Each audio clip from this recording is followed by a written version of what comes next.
Hey friends and fellows over at the internet, welcome to a new episode of New Arrivals. My name is Milo, behind the camera we have Colin today. Hello. And as always, we're going through the store, we're going to find the 4 favorite new arrivals of this week, and it's up to you to pick your favorite.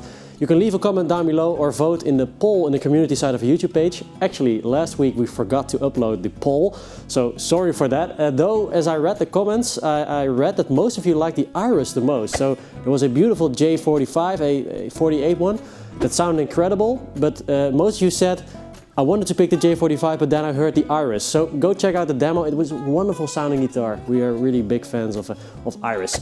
But yeah, let's see what's in the store for us. There are more guitars than last week, so it might be a nice episode. Let's go. We're going to start by lowering ourselves into a riverbed for hundreds of years. We're going to talk about Sinker Mahogany. We have 2 guitars here that feature this beautiful tone wood. Let's see, it's a Bourgeois and a Martin guitar. Let's start with the Martin. This is a beautiful custom shop 00 guitar by Martin with Sinker Mahogany back and sides and a Sitka spruce top and an Adirondack Anthem system installed already. Beautiful slotted headstock as well, which is nice to see on a 00. Really cool. So Sinker Mahogany is quite a rare type of wood because it's sort of wood that is rescued from a river. It's been on the bottom of a river for maybe 100 or 200 years. So what happens when the wood sinks to the bottom of the river? You get a oxygen poor environment. So the wood is preserved really nicely, so it can be used for hundreds of years later. But then it also absorbs some of the minerals in the water and also gets a deeper color as well. It can sound a little bit different than normal mahogany. It can sound a little bit deeper and also add a little bit of volume. But of course this is difficult to say because you can't really compare it to the same guitar but normal mahogany. But a lot of players are really big fans of Sinker Mahogany. So let's check out how this sounds. Firstly, I'll remove the jacket so I won't hurt the guitar. See if it's in tune. Not really.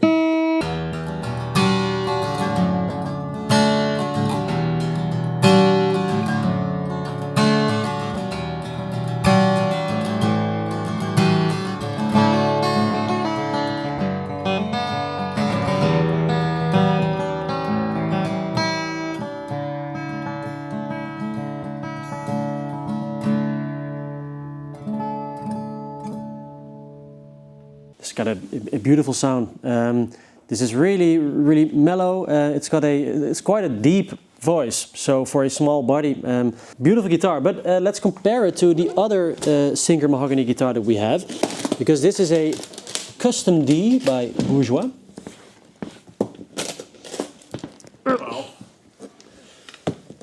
Okay. Where is it? There we go. Yeah, there it is. A large Soundhole Custom D by Bourgeois Guitars. So let's check out this set of Sinker Mahogany. Totally a different look. Let's compare it. This is a bit darker than normal mahogany, but it looks a bit more like normal mahogany. And then we have this lighter color. Almost, you can be fooled for thinking this is rosewood from afar, but beautiful grain on this Sinker Mahogany. On this one, this is a Sitka top and this is a Adirondack spruce top. And we also have a large Soundhole. Of course, we always immediately think of Tony Rice when we see a large Soundhole. This also widens the sound a bit because this is the whole box of a guitar is a speaker. So if you have a larger speaker, you get more volume and a bigger sound. This is a limited edition. This is number 2 out of 6 made. So this is quite a rare guitar. Beautiful, built in Lewiston, Maine. This one is not in our sale, but do check out our road home sale because we did a sort of a trip through the US and also visited Lewiston, Maine. So there are some Bourgeois guitars in the sale that we had. Firstly, there only were 8 American brands, but now with the road home sale we added a lot more brands internationally. So definitely go check that out on our website.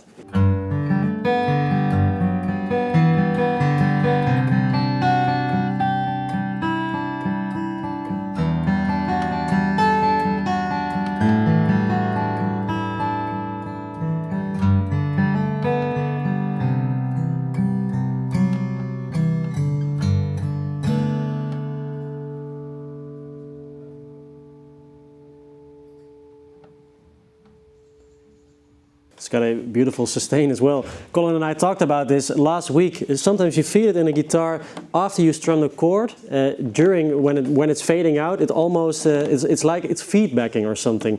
That it gets some extra volume during the fade out or something like that. It's a really weird feeling, but this guitar has that as well. So a beautiful sustain, incredible build quality, beautiful look as well. Between these two Synchro Mahoganys, there's totally different guitars, of course. But I think I'm going to pick this one as my first choice for this new arrival. It's a beautiful large Soundhole Custom D by Bourgeois with Synchro Mahogany and a Adirondack spruce top. Let's go.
We have a Gibson guitar, not quite vintage, though they call this true vintage.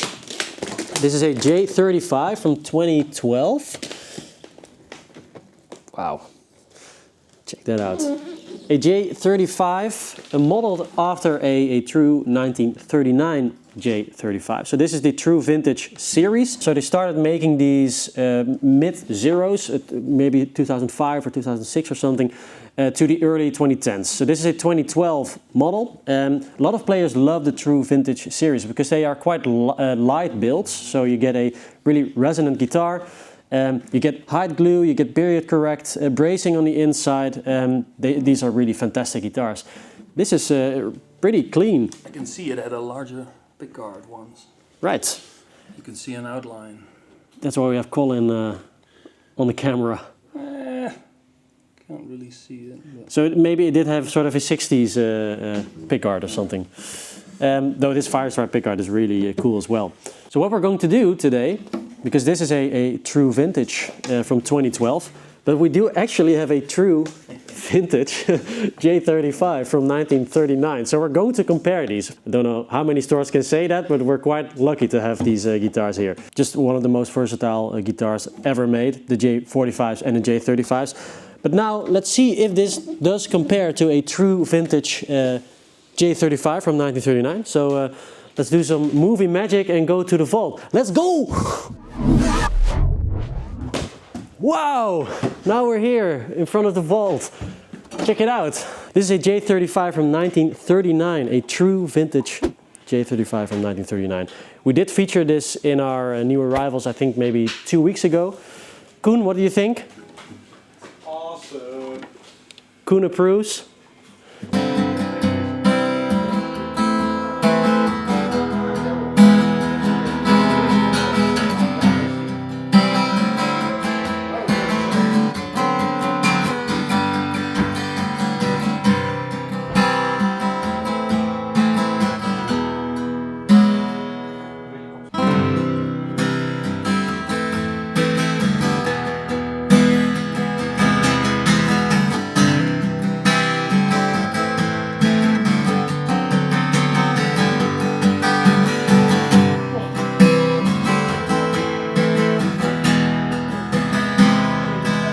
So it's quite nice to do a comparison between the two. There is a little bit of a difference. There are some similarities as well.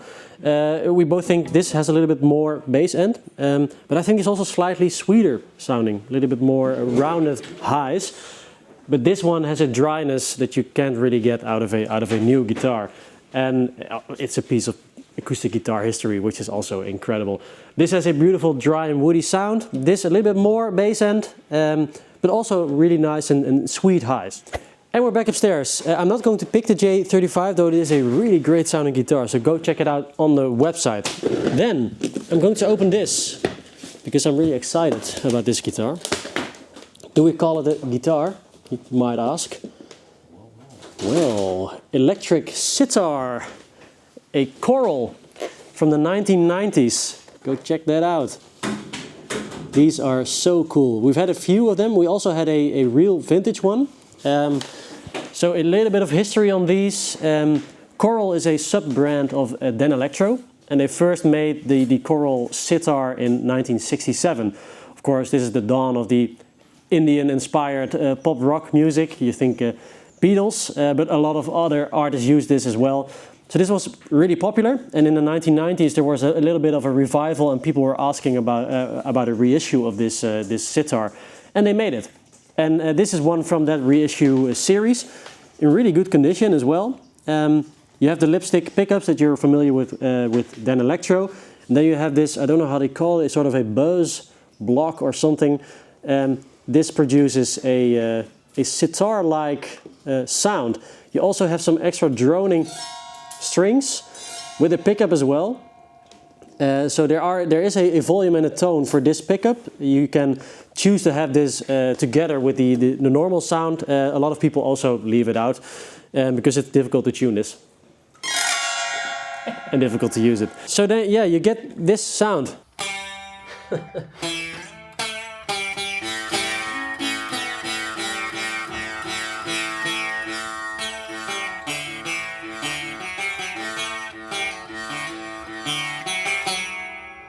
So you get a sound that resembles a sitar. Of course, it's not a true sitar sound, but yeah, it comes close. This one is built by Jerry Jones. There's a little bit of a note here. It also says jerryjonesguitars.com. Master sitar. Oh, buzz bridge they call it. A buzz bridge. And we also know Jerry Jones because he made a lot of Danelectro style guitars later in his career. And these are really, really good guitars. We had a few of them. A lot of people are really excited about his Danelectro recreations. I know Nels Klein plays a lot of Jerry Jones guitars as well, baritones, also sitars and other kinds of guitars. He's truly a master builder. You get a masonite body, semi-hollow, then it does have this sort of gator-like leathery wrap on it. Yeah, this is just really cool in good condition, and it's always a true joy to hear this through an amp. So I'm going to pick this as my second choice for this new Rivals.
Let's check out this PRS.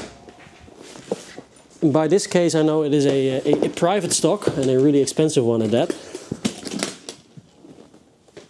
Ooh. A custom 2408, so how do we call this? Maple Frostbite Glow. And really quilted maple. I think if you see this top on a regular PRS, they would call it a 10 top. Then you would have a little 10 over here, but it's not right here because I think most of the private stocks, they have the most luxurious types of wood that they have in their storage. And they have some beautiful pieces of maple. Let's check out some more of the specs. We also have quilted maple on the fingerboard. which is a really cool look. We have a swamp ash body, and the neck wood is also ash as well.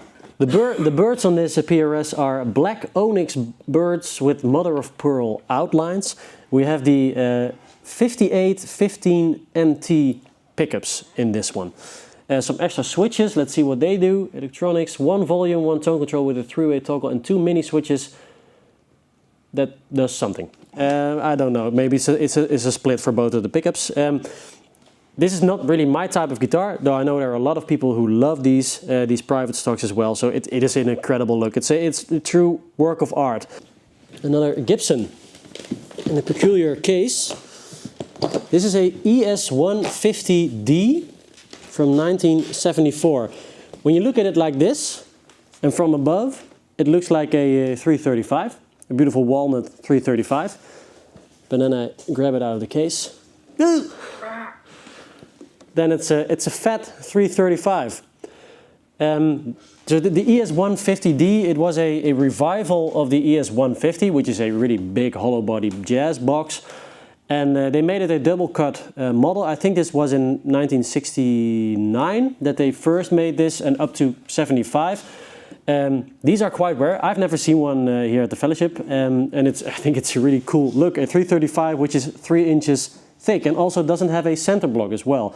So those are the differences. It looks like a 335 like this, but it sounds, probably should sound a little bit more like a 175 or something like that, like a hollow jazz box with humbuckers. I'm really excited to see how this will sound through an amp. I think it's a really cool guitar. I've never seen one before, and it's a nice way to scare some of the Gibson lovers in the audience when you're playing.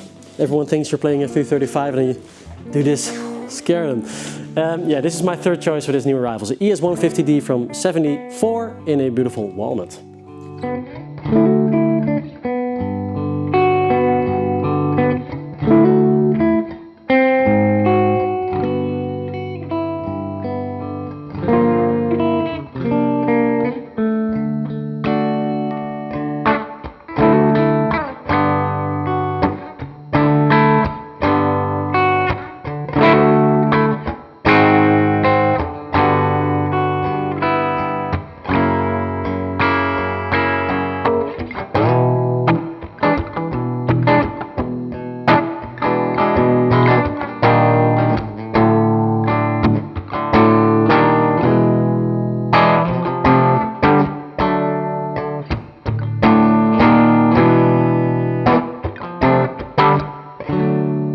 A really intriguing blue case, and it says Damrosio. Some of you might know about the Eastman Damrosio series. So over here we have a butterscotch, though quite a grayish dark butterscotch, king tone single cut Damrosio. And these are really interesting guitars because this is a new neck design. So they call this the fuller tone neck pocket, I must say. It's mostly about the neck pocket. Because, of course, this is also a new look. The neck tenon on this one is really large, so it goes quite deep into the body, so you get a lot of surface area between the body and the neck, which would stimulate the resonance of a guitar. That is the idea of this neck pocket design. Built in Los Angeles by Otto Damrosio and his team, a small team of skilled luthiers that are building these guitars. Now they've also introduced a more budget version of these guitars, and we call those the Fuller Tone series. Those are really popular and really great Eastman guitars. Let's see, this one has a Charlie Christian P90 in the neck and a Tele bridge. Then we also have a King Tone switch here, sort of like a Veritone, if I'm not mistaken. So you get more options to sculpt your sound. The body is made out of Phoenix pine. And this was rescued from after being in a forest fire. So this was totally burned to a crisp, and then they used the Phoenix pine. Of course, this also removes all of the moisture from the wood. So this is quite a sustainable guitar as well, because they used up the wood that was burned in the fire. Another guitar that's made in California, Santa Cruz, California. We have a beautiful Santa Cruz, a dreadnought. A 12-fret Santa Cruz dreadnought. Check that out in a beautiful sunburst finish. We always love our 12-fret dreadnoughts. Beautiful. Mahogany back and sides. Wow, really, really nice and dark red tint to this. Slotted headstock again, which we're also a fan of. So we have a D12, the 12 for 12 fret, a slope shoulder, Adirondack spruce top on it as well. Colin mentioned already it's a rope trim, binding, trim, purfling we call it, or a trim. Also here on the rosette, if you can see this, built in Santa Cruz, California, USA, by Richard Hoover and his team. Let's check out how this sounds.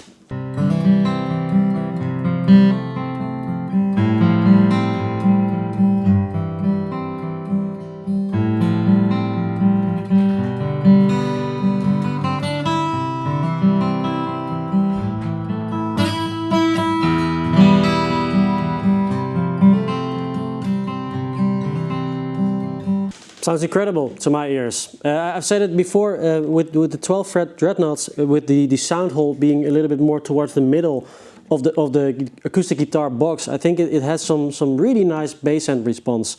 This adds it to the sound. Really enjoy this, plays wonderfully. A little bit wider spacing, which is nice, I think. Yeah, let's go with this one. This is a second-hand one, actually, a 2024.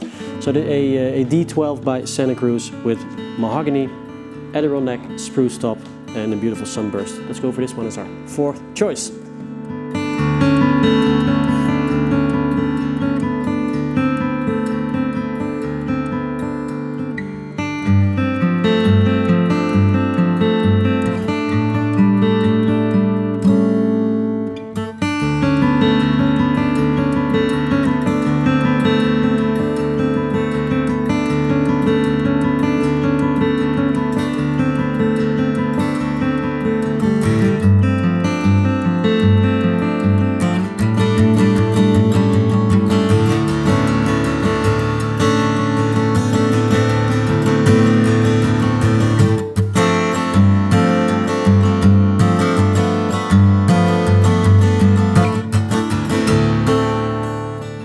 That was it for this week. Thank you very much for watching. Please let us know which is your favorite of the four. Let's see, what's your favorite, Colin, of this week? Do you have a favorite? Well, I think the Gibson. The ES-150D. Yeah, it's a really surprising guitar. Yeah, peculiar. Rare. Yeah, quite rare. Nice to see a thick 335. Yeah, I'll go with that as well. So please leave a comment down below or vote in the poll in the community side of our YouTube page. Then I have some news. We talked about it before, but the Fellows Festival is coming up September 21st. So we have a selection of activities that day. We have a lot of great bands. We have Live the Leel Band. We have Jamie Rosenberg, which I'm really excited about. Bertolf, together with Maurice van Hoek. So we also have a market there with food, and we have clothing there as well. And then there are a lot of workshops. Thank you, Colin. These are the workshops that we have. We have the Bluegrass Boogeyman doing a bluegrass workshop. We have David Pietfort doing a slide guitar workshop. John Gom with fingerstyle. Maurice van Hoek and Bertolf doing a flat picking workshop. And Radboud with guitar improvisation. So a lot to learn, a lot to listen to, a lot to eat. Please come to the fellowship. I think the store is also open, so you can also see some beautiful guitars and then listen to beautiful music. So hope to see you there. Bye!